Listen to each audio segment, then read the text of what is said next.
আমি গভীর শ্রদ্ধার সাথে বাংলাদেশ জাতীয়তাবাদী দলের প্রতিষ্ঠাতা শহীদ প্রেসিডেন্ট জিয়াউর রহমান এবং প্রয়াত প্রধানমন্ত্রী দেশনেত্রী বেগম খালেদা জিয়ার প্রতি গভীর শ্রদ্ধা নিবেদন করে আপনাদের উদ্দেশ্যে কিছু কথা বলতে চাই।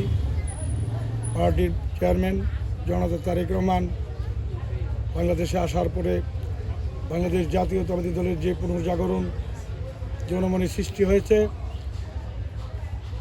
তারই ধারাবাহিকতায় আগামী জাতীয় সংসদ নির্বাচনকে অর্থবহ ফলপ্রসূ করার লক্ষ্যে আমরা যখন মাঠে ঘাটে কাজ করছিলাম, গত 16 তারিখ একটি হত্যাকাণ্ড হয় আমাদের উপজেলা সদর থেকে 15-16 কিলোমিটার পশ্চিম উত্তর কোণে এরশাদ বাজার নামক স্থানে। তখন আমি দর্শা মাদ্রাসা মাঠে বক্তব্যরত অবস্থায় ছিলাম। দুর্ভাগ্যজনক হলেও সত্য, এই মামলায় আমাকে আসামি করা হয় এবং আমার মানহানি সহ আমাকে এবং ধানের শীষের বিজয়কে নস্যাৎ করার লক্ষ্যে একটি কুচক্রী মহল ষড়যন্ত্রমূলকভাবে এই মামলায়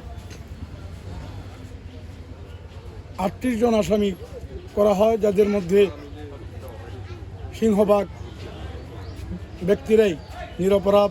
বিভিন্ন ইউনিয়নের এবং স্কুল শিক্ষককে এখানে আসামি করা হয়। তারই প্রেক্ষিতে আপনারা জাতি ধর্ম বর্ণ নির্বিশেষে যুবরা উপজেলার সর্বস্তরের মানুষ আমার জন্য মানববন্ধন করেন এবং বিভিন্ন মসজিদ মন্দিরে প্রার্থনা করেন। এজন্য আমি আপনাদের প্রতি গভীর কৃতজ্ঞতা প্রকাশ করছি। আল্লাহ পাকের অশেষ রহমতে মহামান্য হাইকোর্ট বিভাগের থেকে আমাকে 6 সপ্তাহের জন্য আগাম জামিন প্রদান করা হয়েছে। আমি আবার আপনাদের মাঝে ফিরে এসে নির্বাচনী কাজে যোগ দিয়েছি। এই 10-15 দিন আপনাদের মাঝে ছিলাম না, নির্বাচনকে ব্যাহত করার লক্ষ্যেই মূলত এই গভীর ষড়যন্ত্র করা হয়। সৈয়দ আমরান সাহেব প্রিন্স সাহেবকে পরাজিত করার জন্য বিএনপির বহিষ্কৃত কিছু নেতা আওয়ামী দূষরদের নিয়ে একটি গভীর ষড়যন্ত্র করে এই যুবরাকে অস্থিতিশীল করতে চাচ্ছে, আগামী দিনের অগ্রযাত্রাকে ব্যাহত করার চেষ্টা করছে। যুবরাকে আলোকিত যুবরা করা, উন্নয়ন এবং স্থিতিশীলতা রক্ষার জন্য বাংলাদেশ জাতীয়তাবাদী দলের মনোনীত প্রার্থী কেন্দ্রীয় যুগ্ম মহাসচিব, ওনাকে প্রার্থী করায় দলের শতভাগ নেতাকর্মী আনন্দিত এবং এলাকাবাসী পাশাপাশি অন্যান্য রাজনৈতিক দলও এই প্রার্থীর প্রতি সমর্থন ব্যক্ত করতে পারেন। কিন্তু হীন স্বার্থে, ব্যক্তি স্বার্থে গুটি কয়েক ব্যক্তি দলের বিরুদ্ধে অবস্থান নেয়, যাদেরকে ইতিমধ্যেই বহিষ্কার করা হয়েছে। এই ধরনের কর্মকাণ্ড করায় আমরা হতাশ হই। আমরা চাই যুবরা উন্নয়ন হোক, আমরা চাই যুবরা মানুষের অধিকার প্রতিষ্ঠিত হোক, অবহেলিত যুবরার কাঙ্ক্ষিত উন্নয়ন। আমাদের এখানে পৌরসভা উন্নীত করা, এখানে কোল্ড স্টোরেজ স্থাপন করা, প্রতি ইউনিয়নে খাদ্য গুদাম স্থাপন করা, শিক্ষার পরিবেশ উন্নত করা, রাস্তাঘাটের ব্রিজ কালভার্ট এগুলোকে স্থাপন করা অত্যন্ত অপরিহার্য। যুবরা একটি ভালো কমিউনিটি সেন্টার নেই, যেখানে মানুষ হালুয়াঘাটে আছে, যুবরাই নেই।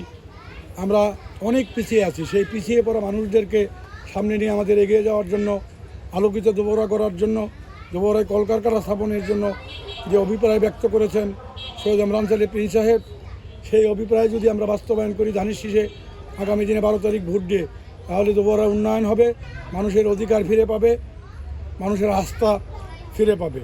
এই কারণে আমি সবাইকে উদাত্ত আহ্বান জানাবো, অনুরোধ জানাবো, জাতি ধর্ম বর্ণ নির্বিশেষে সকলেই ঐক্যবদ্ধভাবে ধানের শীষের প্রার্থী সৈয়দ আমরান প্রিন্স সাহেবকে নির্বাচিত করে জনতা তারেক রহমানের হাতকে শক্তিশালী করবেন এবং গণতন্ত্র, আইনের শাসন এবং ন্যায় বিচার প্রতিষ্ঠায় আমাদেরকে সহযোগিতা করবেন। এই বলে আমি সকলকে ধন্যবাদ জানিয়ে আমার কথা শেষ করছি। আল্লাহ হাফেজ। বাংলাদেশ জিন্দাবাদ। শহীদ জিয়া অমর হোক, খালেদা জিয়া অমর হোক, তারেক রহমান জিন্দাবাদ। বাংলাদেশ জাতীয়তাবাদী দল জিন্দাবাদ। জি আসলে সদ্য বহিষ্কৃত মানে বিএনপি স্বতন্ত্র প্রার্থী সালমান ওমর রুবেল আসলে নির্বাচনে অংশগ্রহণ করার বিএনপির কিছু সদ্য বহিষ্কৃত নেতারা তার সাথে পক্ষ নিয়ে মানে কাজ করতেছে। আসলে নির্বাচনী সমীকরণে বিএনপি এটা কীভাবে প্রতিহত করতেছে বা মোকাবেলা করতেছে? বিএনপি বলতে বিএনপির অঙ্গ সংগঠনের সারা উপজেলার মধ্যে 10 থেকে 15 জন লোক এই সালমান ওমর রুবেলকে নিয়ে নির্বাচন করছে। সেখানে বিএনপি নেই, অন্যান্য রাজনৈতিক দলের বিশেষ সুবিধাভোগীরা ওখানে গিয়ে বিএনপির অগ্রযাত্রাকে ব্যাহত করার চেষ্টা করছে। সেটা কখনোই সম্ভব হবে না। এখানে জাতি ধর্মবর্ণ সকল শ্রেণীর পেশা মানুষ প্রিন্সাপের পক্ষে রয়েছে। 7টি ইউনিয়নের প্রিন্সাপ বিপুল ভোটে বিজয়ী হবেন এবং আগামী দিনে সংসদ সদস্য হলে আমরা আমাদের পার্টির চেয়ারম্যানের কাছে দাবি জানাবো যেন আমরা একটি পূর্ণাঙ্গ মন্ত্রিত্ব পাই, যার মাধ্যমে হালুয়াঘাট যুবরা সহ বৃহত্তর ময়মনসিংহের কল্যাণে আমরা কাজ করব।